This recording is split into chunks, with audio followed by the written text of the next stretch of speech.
Sí, es así, ¿verdad? Sí. Muy bien, entonces, Abraham, nos quedamos con el asunto del análisis verbal. Y bueno, tenías preguntas, comentarios, y cuál podemos revisarlo. Ok. Hagamos eso. Entonces lo agregas tú, sirve que ya tienes el control, ¿no? Ok, ahí está el loop infinito con ustedes y ya. Se quedó como la vez pasada el Zoom. Espero que sea suficiente.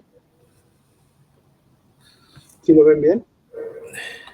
En la computadora sí, déjame reviso en ¿Cuál es el? Yo No, considero un poquito más grande, sí, sería bueno, un poquito más grande. por favor. Gracias. ¿ahí? Ahí. Está bastante bien. Ok, excelente. Dice, bueno, esto ya lo habíamos hecho, el análisis Sintáctico. Vamos a leerlo rápido, son 12 versículos. Al pasar Jesús, vio a un hombre ciego de nacimiento y le preguntaron sus discípulos diciendo, Rabí, ¿quién pecó, este o sus padres, para que haya nacido ciego? Respondió Jesús, evidentemente, no es que pecó este ni sus padres, sino para que las obras de Dios se manifiesten en él. Y luego afirma, como que el paréntesis, ¿no? Me es necesario hacer las obras del que me envió, entre tanto que el día dura. La noche viene cuando nadie puede trabajar. Entre tanto que estoy en el mundo, luz soy del mundo. Dicho esto, escupió en tierra e hizo lodo con la saliva, y untó el lodo en los ojos del ciego y le dijo, ve a lavarte al estanque de Siloé, que traducido es enviar. Ya habíamos discutido el tema de la saliva, ¿no? Muy interesante. Dice, fue entonces y se lavó y regresó viendo. Entonces los vecinos y los que antes le habían visto que era ciego, decían, decían, ¿no es este el que se sentaba y mendigaba? Y unos decían, él es, y otros, a él se parece. Y él decía, yo soy. Y le dijeron, ¿cómo te fueron abiertos los ojos? Respondió él y dijo, aquel hombre que se llama Jesús hizo lodo, pues estaba ciego, no vio con qué hizo el lodo, pero bueno, hizo lodo, me untó los ojos y me dijo, ve al Siloé y lávate. Y fui y me lavé y recibí la vista. Entonces le dijeron, ¿dónde está él? Y él dijo, no sé. Ok, empezando con el análisis verbal, yo empecé a identificar algunas palabras. Le comentaba al pastor que anoche tuve unas pocas dificultades técnicas con la computadora. Afortunadamente ya había hecho impresiones de escuela dominical. Entonces ya, nada más hasta la una me estuve dando. Pero bueno, al pasar Jesús y empecé a poner personajes. Jesús. Esto no lo veo yo muy complicado. Vio a un hombre ciego de nacimiento. Segundo personaje, había un hombre que era ciego de nacimiento. Y le preguntaron sus discípulos, lo están poniendo ahorita ahí todos los personajes, ¿no? de la historia, los discípulos, diciendo, Rabí. Está mal escrito, ¿no? ¿Qué cosa? ¿Cómo? Sus días, es que no sé si lo... ¿Qué día? Sí, Sí, cómo no. Oh, gracias. Discípulos. y yo. Gracias. Ok, sus discípulos. Rabí, lo puse como cultural. Maestro, ¿era? Sí. En este punto no sé si es un término nada más de respeto o si había cierta certificación. No sé, que ha ido a la Escuela Normal Superior de Jerusalén. Él no asistió.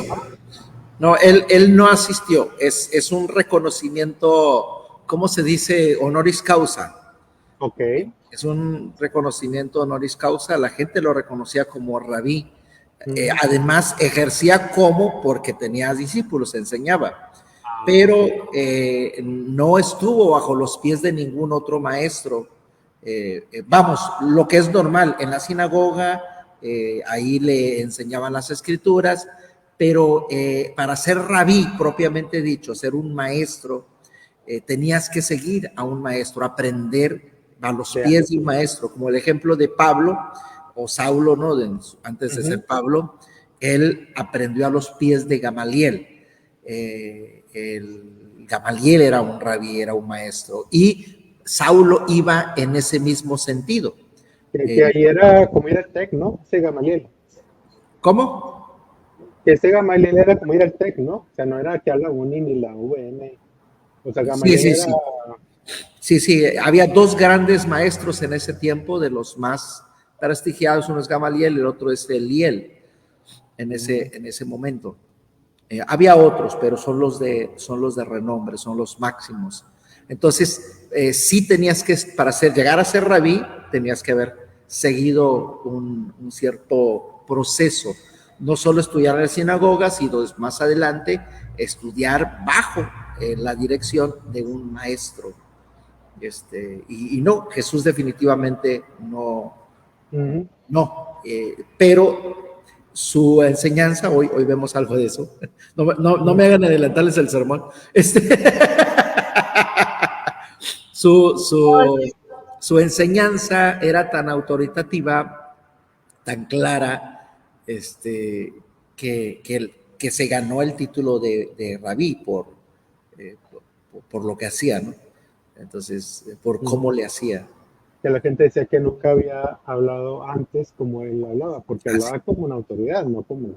Exactamente, entonces es un título honoris causa, no reconocido por oficialmente, ¿no? Sí, no tenía reboe. La gente caigo en cuenta que en este punto no es la gente, son los discípulos que aprendían de él, ¿no? Que le dice rabí, o sea, maestro. Era algo personal. Ok, rabí, ¿quién pecó? Entonces, pues ahí se pecó. ¿Teológico?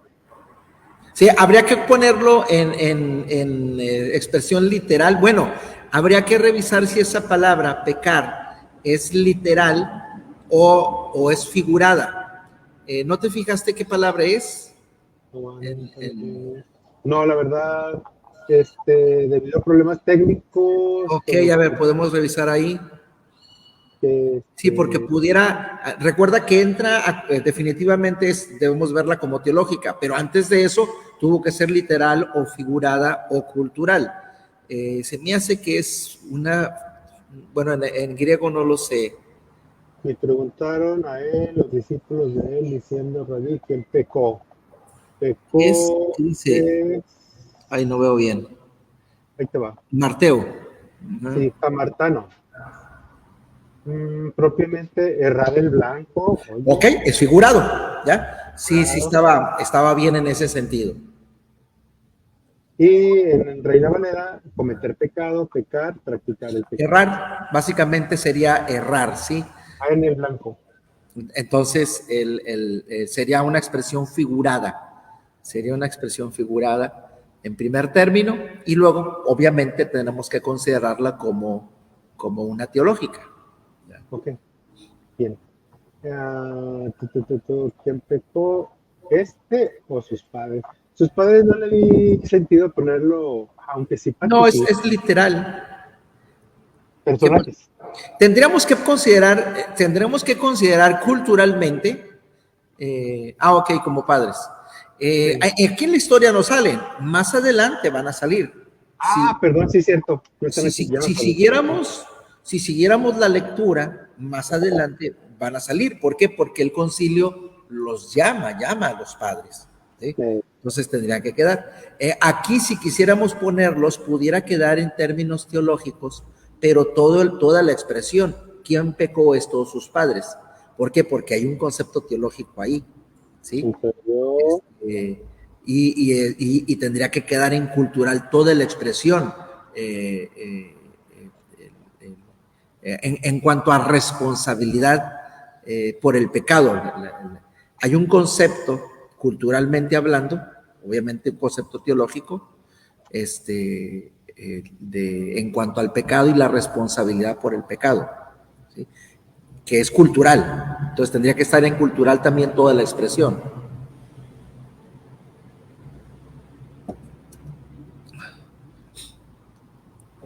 Que será.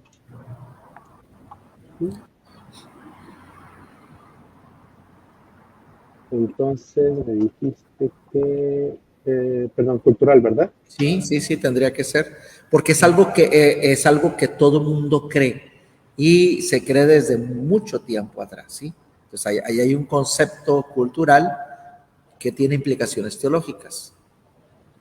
Está interesante eso. Porque se ve desde el Antiguo Testamento. Hablamos la semana pasada, no, la semana Sí, sí, antepasada sí, hablamos sí, de Job, sí, ¿verdad? sí, sí, sí. Estaban los amigos y a ver, ya, suéltalas, aquí sí. Ya estamos hablando de incluso antes de la ley. Es un concepto que viene antes de la ley porque pertenece al tiempo de los patriarcas, en caso de Job. Y luego viene, se refuerza se refuerza por la ley, sobre todo el libro de Deuteronomio. Entonces, y a partir de ahí, los judíos crecen con este concepto. Entonces, es un concepto teológico que es importante y que, bueno, da origen a esta pregunta a Jesús. De los discípulos, o sea, no era tampoco la gente. El texto. Dice, para que haya nacido ciego. Sí, todo esto es parte de lo mismo, sí. Por eso hablamos de la responsabilidad del pecado. Bueno, vamos a ver.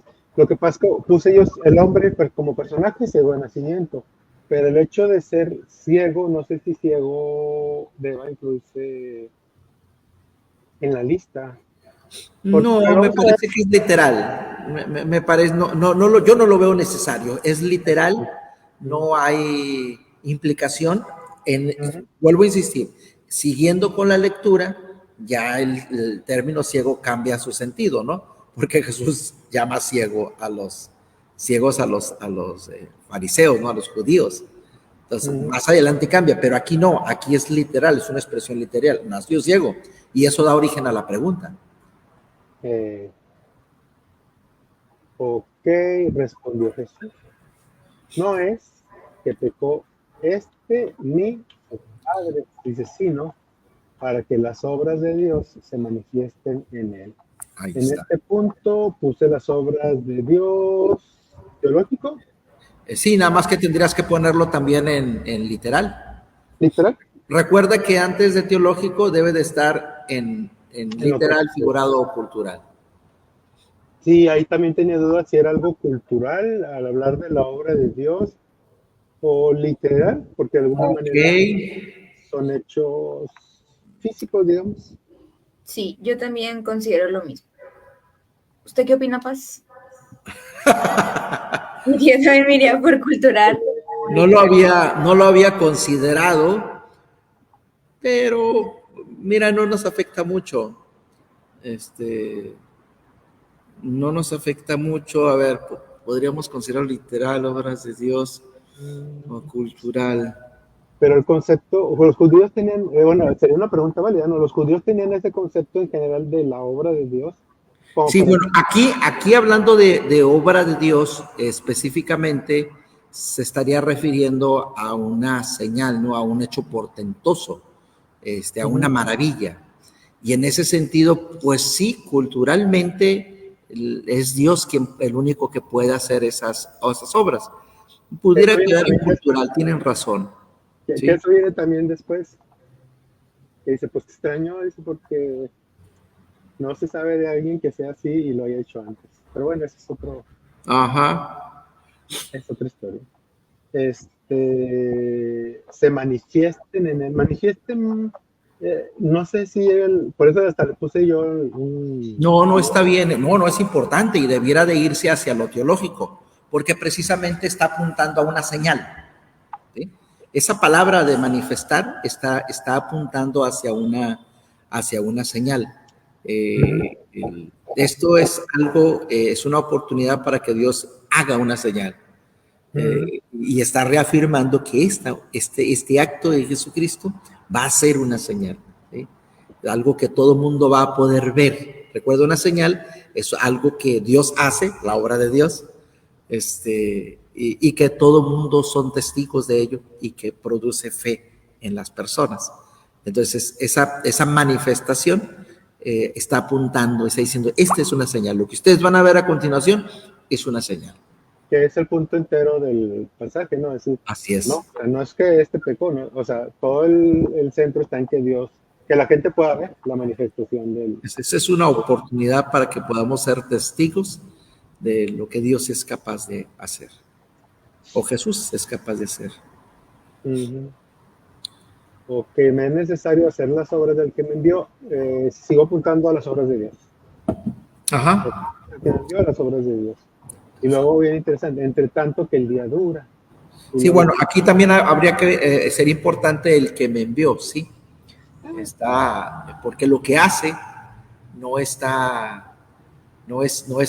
suyo, no es por sí mismo, lo está haciendo por Dios. Las obras, otra vez, son las obras de Dios, ¿sí?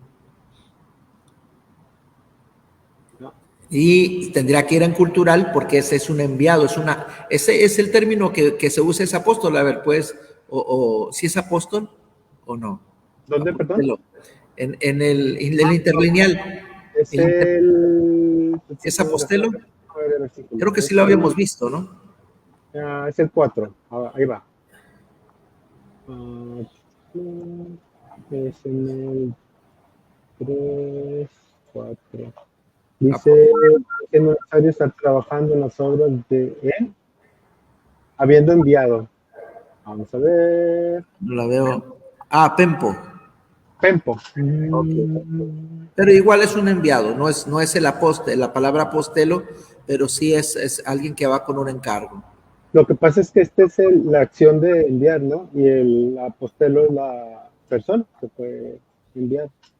No, es que es tanto verbo como sustantivo. En griego. Ok, me salió. Sí, pero habla de un mandamiento aquí en este caso.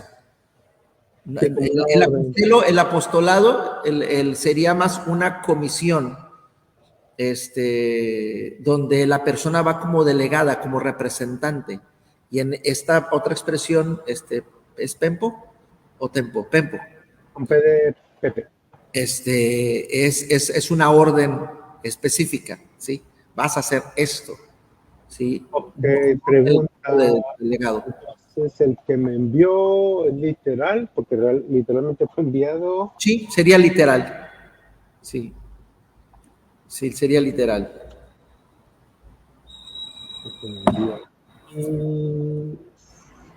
Seguimos. Cuando nadie, dice, la día de la noche viene cuando nadie puede trabajar. Ok, aquí mencionabas el asunto de día y hora.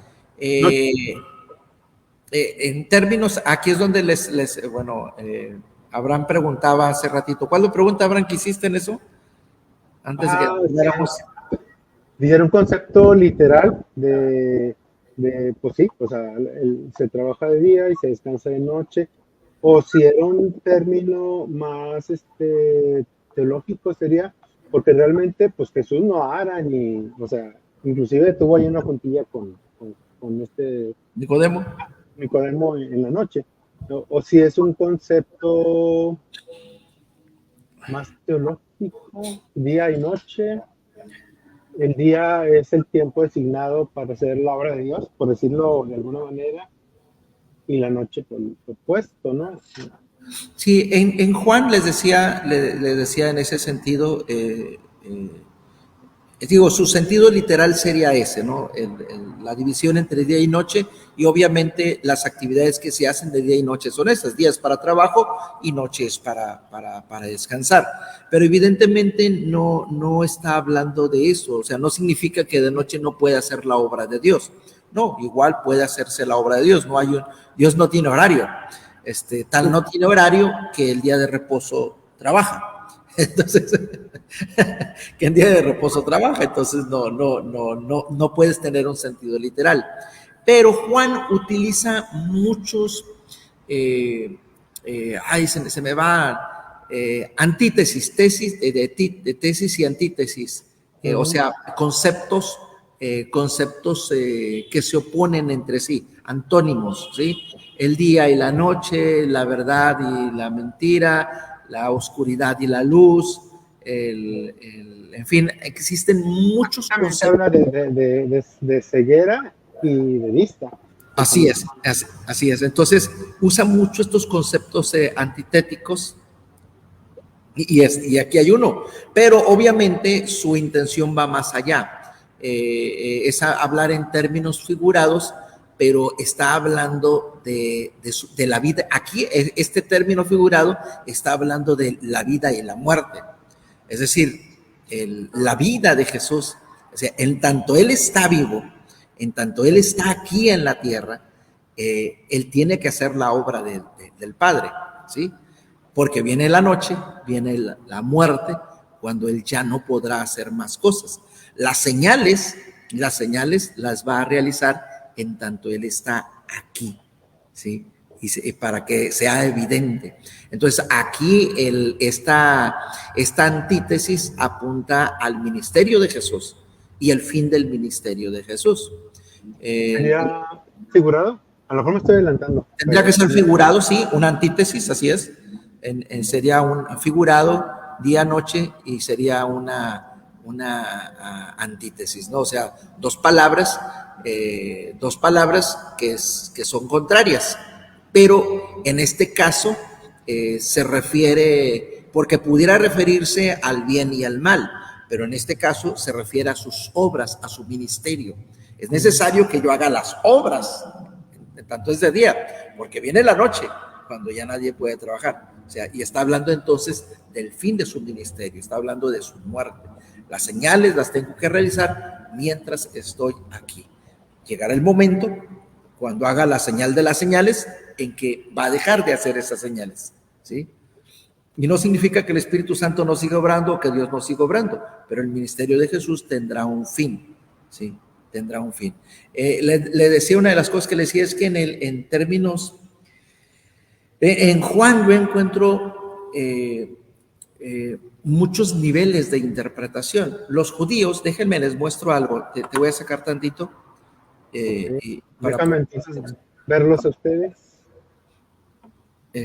Los judíos hablan de 4 niveles de interpretación. Sí, déjenme les muestro aquí.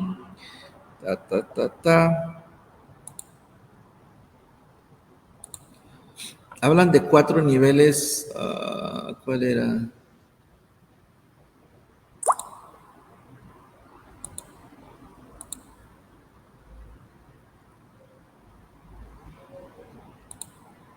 Es este. Déjenme se los muestro. Esto es algo que ya había visto, no es algo que tenía ahorita lo busqué así rápidamente, sí. Pero ya lo había, de hecho tengo cuando veíamos hermenéutica, no recuerdo si les pasé ese texto, un texto de interpretación rabínica. No se los pasé, hermenéutica rabínica, cuando veíamos hermenéutica. No me acuerdo. Bueno, lo voy a buscar y se los paso, pero es un libro o es un texto que habla acerca de la interpretación que utilizan los rabíes, perdón. Y ellos hablan de 4 niveles de interpretación. Entonces, la interpretación literal del texto. Ese es, el texto significa, en primer término, lo que ahí dice. Si dice que es blanco, es blanco. Si dice que es negro, es negro. ¿Sí? Es la interpretación literal del texto, buscando el significado básico y directo. Lo que decíamos, día y noche, pues hace referencia dos periodos del día, periodos de tiempo que cumplen las 24 horas, ¿no?, de un día. El segundo nivel de interpretación es la interpretación alegórica. Los judíos usan mucho la interpretación alegórica. Es decir, no solo habla acerca de algo literal, sino que tiene una enseñanza en el trasfondo. Eso es algo que ellos utilizan mucho. Nosotros también lo utilizamos mucho, pero hay que tener mucho cuidado porque en esa interpretación alegórica pudiéramos dar un sentido que realmente el texto no tiene. Pero existe, ¿no? Y Juan utiliza mucho estos principios. Por ejemplo, aquí en Día y Noche está usando la interpretación alegórica. Está diciendo, el día representa la vida, particularmente mi vida, mi ministerio, y la noche, el fin de mi ministerio, la muerte, que no es el fin, porque recordemos que Jesús, al final de cuentas, resucita, pero habla de su ministerio, el fin del ministerio en la tierra físicamente, ¿sí? El fin del ministerio físico de Jesús.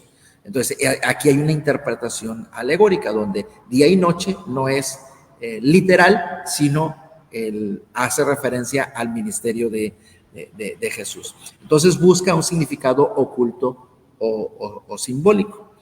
La otra nivel de interpretación es la interpretación, me faltó uno,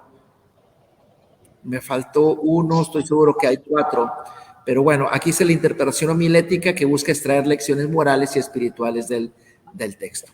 Entonces, me falta una, no sé si puedes abrir la página, a lo mejor. Voy a verlo. Pone ahí, es como que un resumencito, y puede no Sí. estar completo. Ok. ¿Lo están viendo? Sí. Aquí, ok, acá está. Cácaro. ¿Cómo quito esto? No sé si a mí no se me ha cargado, pero a mí me parece lo mismo. Dice Pat la interpretación. Bueno, la pantalla de Chrome. Es que me mandó a otro lado. Dame chance. Okay. Ok, ya está. Dame chance, sí, pues que me mandó a otro texto. ¿Dónde está? Aquí. Quitar. Déjame lo pongo, ¿sí? Presentar, compartir. Aquí está. Ya lo están viendo, ¿verdad? No. No. Ahí está. Entonces aquí está. Así vamos a verlo rápido. Si lo quieren ver después, ahí está. Aquí está el último Esade, ¿sí? La interpretación esotérica que busca el significado más profundo y secreto del texto. Es lo que te decía de que pues es no información que sana, es información acerca de los métodos de interpretación que siguen los rabíes, ¿sí? En tiempos de Jesús era algo que ya se hacía. De hecho, el Midrash, los comentarios al texto bíblico se hacen en base a estos 4 niveles de interpretación, ¿sí? La tradición que ellos usaban, a los que ellos hacían referencia, aplicaban estos 4 métodos, estos 4 niveles de interpretación. Y bueno, el último podría ser un riesgo porque la interpretación esotérica significa que hay un mensaje oculto que solo ciertas personas pueden encontrarlo. Y bueno, esto suena peligroso porque es muy fácil que veamos en el texto algo que no quiere decir. ¿Sí? Pero bueno, ellos lo usan y punto. Nada más para decirles que existen varios niveles de interpretación. Curiosamente, en Juan nosotros podemos ver esos niveles de interpretación en lo que está comentando. Hoy en el culto vamos a hablar un poquito de eso. Spoiler alert. Sí, no, como quiera, nada más para decirles que vamos a hablar un poquito de eso. Yo les decía que Juan habla a 4 grupos distintos. Habla a la iglesia, quien está escribiendo, la iglesia de Éfeso, o a los griegos, si quisiéramos así verlo. Habla también a los judíos, habla a los gnósticos, porque hay una corriente surgiendo en este momento, y habla obviamente pues a nosotros, ¿no? Entonces, y hoy vamos a ver algo de eso y de esa interpretación. Pero bueno, vamos a verlo así nada más, también como una referencia, tampoco vamos a profundizar mucho. Pero aquí yo veo esos niveles de interpretación, ¿sí? Pero bueno, no nos alarguemos más en esto, seguimos con el análisis verbal y pudiera estar dentro de figurado, antítesis y en esa interpretación alegórica. ¿Sí? Me apresuré a ponerlo en teológico, pero ¿es teológico o no? Sí, por supuesto. Sí, por supuesto, habla del ministerio de Jesús, ¿sí? Y Jesús está señalando hacia un fin de su ministerio. El tiempo de hacer señales es este. De hecho, su ministerio termina con la última señal, que es la resurrección. ¿La que le toca a Luis? Mande. O Amajo, ya no me acuerdo. ¿Qué? La que le toca a Luis o Amajo, la resurrección. En el orden como vamos, va Majo. Sí, va o yo. Con las 6 y luego tú con la resurrección. Le va a tocar a Luis entonces la resurrección. La señal de las señales. Ok, seguimos. Seguimos. Cuando nadie puede trabajar. Trabajar también es... literal. Sí, no. Sí, es literal. Es parte de lo mismo, ¿sí? Recuerda que es parte de lo mismo. Es parte es complemento del día y noche, ¿sí? Sí, pero está hablando de las obras que hago, o sea, en el contexto de Jesús, si día y noche son figuradas, también sí, por supuesto, porque está hablando de su ministerio. Cuando venga la noche, cuando yo muera. Pero lo que digo es que como quiera, aunque se vayan a teológicas, todas deberían estar en literal primero, ¿no?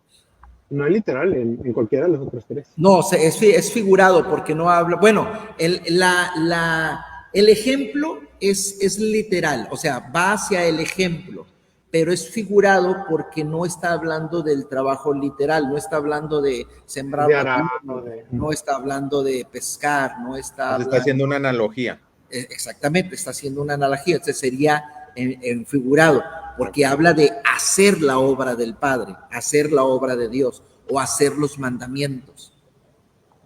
¿Ya? De hecho, por ejemplo, nosotros usamos mucho esta analogía cuando hablamos, voy al servicio. Ok, sí. Voy al culto, voy a la iglesia y voy al servicio. O sea, es una analogía porque al adorar a Dios estamos sirviendo a Dios. Entre paréntesis, culto es algo que nosotros entendemos muy bien como un espacio para adorar a Dios, pero la gente de fuera le suena así como que vamos a sacrificar algo.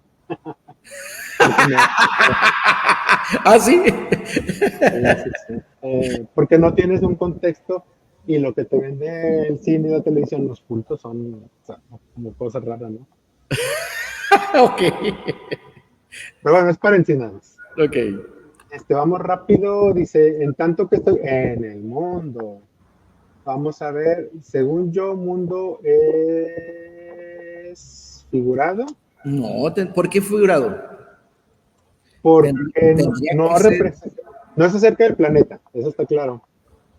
Como yo lo entiendo, es acerca del sistema de valores, yo creo que aquí se refiere al lugar físico, en tanto yo estoy aquí en la Tierra.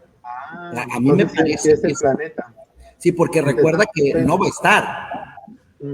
Okay. ¿Sí? Digo, pero también, sí, el segundo concepto es diferente. En tanto yo estoy aquí en la Tierra, ahí cambia. Luz, soy del mundo. Entonces, bueno, el concepto de mundo ya cambia. No es luz de la Tierra, sino ahora sí, es luz para las personas. Okay. Vamos a ver. Al margen de la palabra, porque pudiera ser cosmos y tal vez por eso te vas por ese lado, pero al margen de la palabra que se utilice. Cosmos es palabra, ¿no? Digo, cosmos es tierra. ¿Qué palabra usa? ¿Por qué no fui al 7? Dice, dicho momento. Síguele, ¿no? Síguele.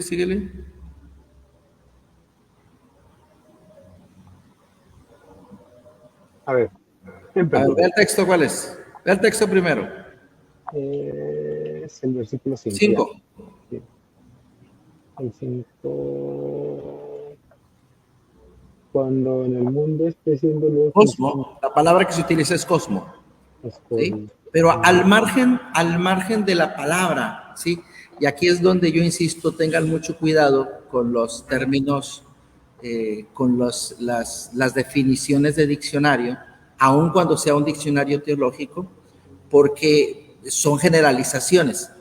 Y aquí lo que nos da el sentido es el contexto.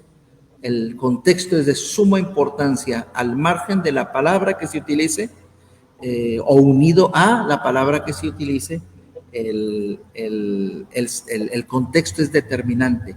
La primera palabra utiliza las mismas, ¿no? Cosmo y cosmo, 5. ¿Las dos palabras son la misma? Sí. ¿Sí? A ver, ahí te va. A ver, no la vi. Ahí te va. Es Cosmos aquí. Es el mismo. Cosmos acá. Es el mismo, ¿sí? Es la misma palabra, pero lo que le da su sentido, ¿sí? Lo que le da su sentido en la primera expresión, en tanto que estoy en el mundo, en tanto que estoy aquí, ¿sí? Porque a final de cuentas... Porque habla de su existencia. Sí, habla de su existencia temporal, ¿sí? Entonces yo estoy aquí en la tierra, luz soy del mundo, y en ese momento la palabra cosmo tiene otro sentido, ¿sí? Y aquí pues así podríamos diferir y podríamos pensar en la cuestión cultural, en la cuestión teológica, ideológica, la cuestión también de las personas. Yo pensaría en que la palabra mundo aquí significa las personas, las que habitan, porque él viene a guiar a esas personas hacia la luz verdadera. Entonces la palabra cosmo cambia su sentido. Entonces hay que tener ahí ese cuidado. Así muy rápido. Aquí nos dice es el versículo 5. No, perdón, capítulo 9. Nada más que con todas las referencias nuevas. El 5.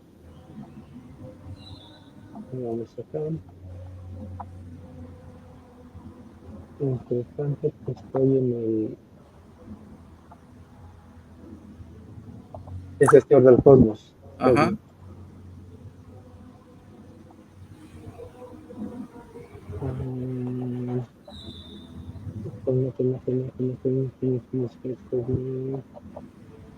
Una estructura ordenada, superficie tierra, donde habita la humanidad. ¿No? Puede ser la tierra, que es lo que decía, puede ser ya me iba por acá, porque en muchas ocasiones pues la referencia es a esto. Sí. Pero pues sí. En este caso es gente. Entonces, de ahí la importancia, ¿sí? De ahí la importancia de revisar el contexto. Entonces, las palabras, su sentido literal es importante, pero debe aplicarse siempre en el contexto, ¿sí? Entonces, aquí hace referencia a las personas, cambia, habla del planeta primero, del lugar, del espacio temporal y por el geográfico temporal, y después nos va a cambiar hacia las personas, que es el centro y que es lo importante. Cuando hablamos, por ejemplo, en Juan 3:16, porque de tal manera amó Dios al mundo, es igual, exactamente la misma referencia a las personas, no que amó a la tierra, ¿sí? No, amó a las personas, ¿sí? Y Jesús muere por las personas, no muere por la tierra, no muere por el planeta Tierra. Entonces, aquí nada más esa anotación. Recuerden, todos los diccionarios y comentarios no son útiles, pero aquí es donde tenemos nosotros que aplicar el sentido, ¿no? El sentido de acuerdo al contexto. Y obviamente la palabra luz, bueno, ahí cambia su sentido, debe de estar tanto en significado literal como en su significado figurado, porque deja de pertenecer de ser literal para convertirse. No, nos referimos a mundo, todavía estamos en el mundo. Bueno. Sí, el mundo debe estar tanto en literal, la primera vez se refiere a la tierra y la segunda vez se refiere figurado porque se refiere a las personas. Cambia su sentido, cambia su connotación. Y luz, pues es figurado más que literal, ¿no? Porque él no es una luz, pero habla de su función, de guiar, de hacer ver a las personas, ¿sí? Entonces sería figurado, ¿sí? Sería figurado, obviamente se va hacia lo teológico. Okay. Y digo, no espero yo no creo yo que van a querer seguir con esto el próximo domingo, así de que vamos rápido. Dicho esto, escupió en tierra e hizo lodo con la saliva y untó el lodo,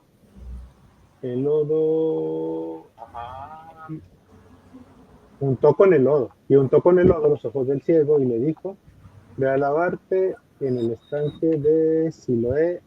Mira, cuando hablábamos de enviado me acordé de esto. Que Siloé es enviado. Y es interesante, ¿no? Del que me envió. Tienes las obras del que me envió. Del que me envió y lo envía, ¿sí? Y lo envía a lavarse al enviado. Sí, entonces la repetición, sí, la repetición. Juan usa muchos esas repeticiones, estas referencias. Enviado. Y es enviado a manifestar, es enviado a hacer señales. No sé en qué punto valga la pena el lodo, saliva. No, pues es literal, no le veo mucho sentido. Pero el estanque, si lo es por cuestión cultural y ubicarnos, decíamos que porque nos va dando ubicaciones, ¿no? El estanque de Genezaret, ¿cuál era el anterior? Betesda. De Betesda está en el norte, al lado de la Puerta de las Ovejas, y este está en el sur, en la parte sur de Israel, de Jerusalén, perdón, cerquita de la Puerta de las Aguas, así se llama. Deja ver si sale rápido, si no, pues no. Pinterest. Hubiera buscado directamente Ese está en el norte. Perdón.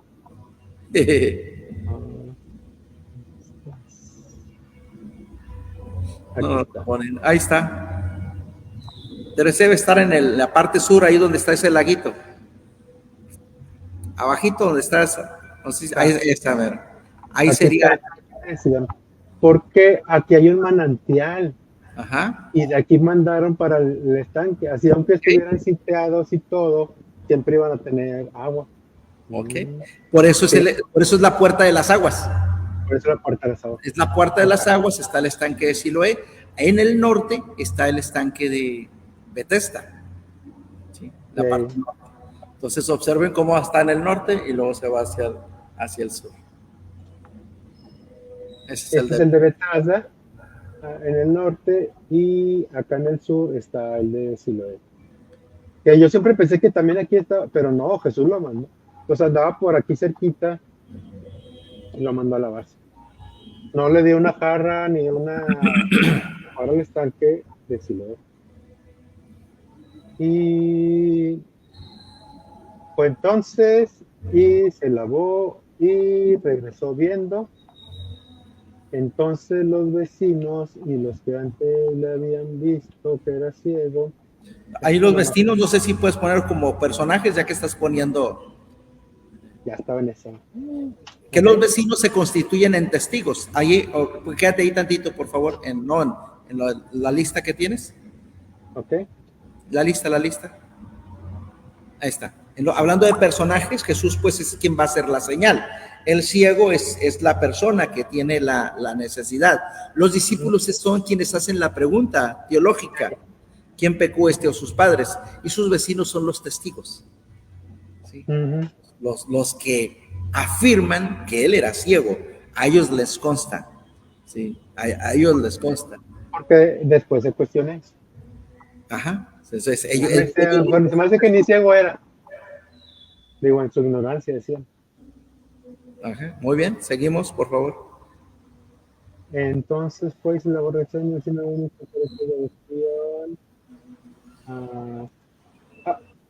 Y ahí está el diálogo, ¿no es este el que se sentaba y mendigaba?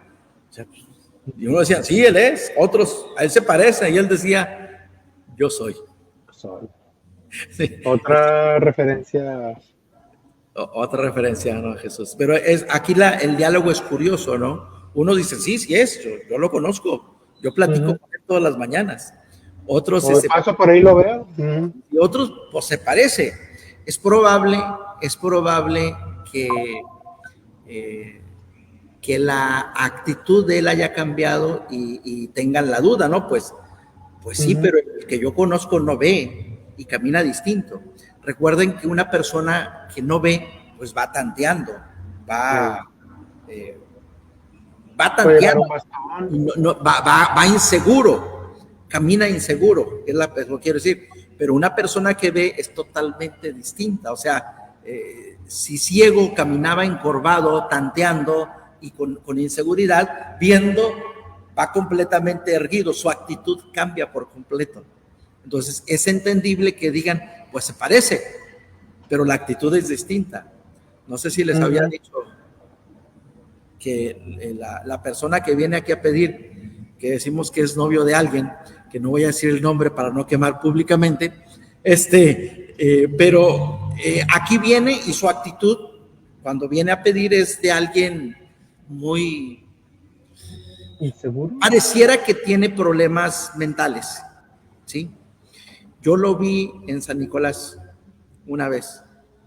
Fue a ver a la novia. Oyes, a la otra. Oyes, lo vi en San Nicolás caminando por las calles. Totalmente distinto, porque no iba pidiendo. O sea, iba como caminando, no sé si por ahí vive o no. Sí, pero él iba con toda seguridad caminando. Su actitud era totalmente distinta. Era fácil decir, no es otra persona. ¿Por qué? Porque su actitud es al caminar con seguridad, que sabe a dónde va, es totalmente distinto. Pero si era él, era... a lo mejor hubiera hablado bien, porque siempre... Y lo yo, sí. Perdón, no te oigo, o sea, habla fuerte. Entonces, la actitud te da una vista diferente y puedes tú decir, no, es que eso o no es, o se parece. Y es lo que creo que pasó con él, ¿no? O sea, la gente lo vio y dice, sí es, pero otros decían, pero es que camina distinto. O sea, habla distinto, parece que sí. O sea, es natural la confusión. A lo que voy es que es natural, porque ahora ve, entonces no está viendo hacia abajo, no está tanteando, no está caminando inseguro, al contrario, está contemplándolo todo, seguramente maravillado porque puede ver, puede reconocer o puede conocer ahora las personas con las que habla, puede ver los colores, puede ver los árboles, puede ver, y eso cambia por completo la vida, la vista, la actitud ante la vida. Digo, yo no sé si tenía los ojos blancos y medio cerrados y ahora ya los tiene pues con abiertos. Todo y súper abiertos. ¿Sí? Yo la verdad, si alguien se cambia de peinado, ya no la conozco. Sí, se habla del fenómeno de Clark Kent, del síndrome de Clark Kent, que a nosotros nos parece ridículo, pero hubo un personaje, un artista que lo hizo. Salió vestido normal como civil, sin su personaje, y una persona de muchísimas que pasó a su lado lo conoció, una de cientos de personas, pero cuando se caracteriza, que no es gran cosa su caracterización, todo el mundo lo conoció, todo el mundo quería fotos, todo el mundo. Yo hablaba del síndrome de Clark Kent. Una pequeña diferencia en la actitud, la actitud hace una gran diferencia en una persona. Entonces, es entendible que dijeran, pues se parece. Pero él confirmaba, yo soy. Le andar preguntando, oye, ¿no eres tú? Yo soy. Sí, yo soy. El mismo. ¿Tú eres? Bueno, ¿y cómo puedes ver? ¿Cómo te fueron abiertos los ojos? Y ya dicen, aquel hombre que se llama Jesús hizo lodo y me untó los ojos. Repite. Y me dijo, y lávate, y fui y me lavé y recibí la vista. Entonces, observen cómo se hace la señal y luego él da su testimonio. Si yo era ciego, pero vino Jesús a mí, me untó los ojos con lodo, me mandó a lavar, yo fui y ahora puedo verse. Está presentando su testimonio, lo que Jesús hizo en su vida. ¿Cómo era? Ciego. Conoció a Jesús, le untó lodo, lo mandó a lavarse, y una vez que está aquí lavado él, ahora puede ver. Es el primer testigo, ¿no? Porque él está dando su testimonio de lo que le pasó. Los otros son testigos de prueba de que sí, yo lo conozco, yo sé que él era el ciego. Y él luego dice cómo ha sido sanado. ¿Seguimos? Entonces le dijeron, ¿dónde está él? Y él dijo, no sé. En general, mira, fueron 100 renglones exactamente. En general, todo el pasaje, o sea, tiene mucho más carnita ahí, pero lo que tomamos para hacer el análisis, ahí dirá. Sí. Igual vamos a hacer referencia a lo demás en su análisis sintético, ¿no? O en la definición de estas palabras. Pero ahí están, estas palabras son importantes para entender el contexto.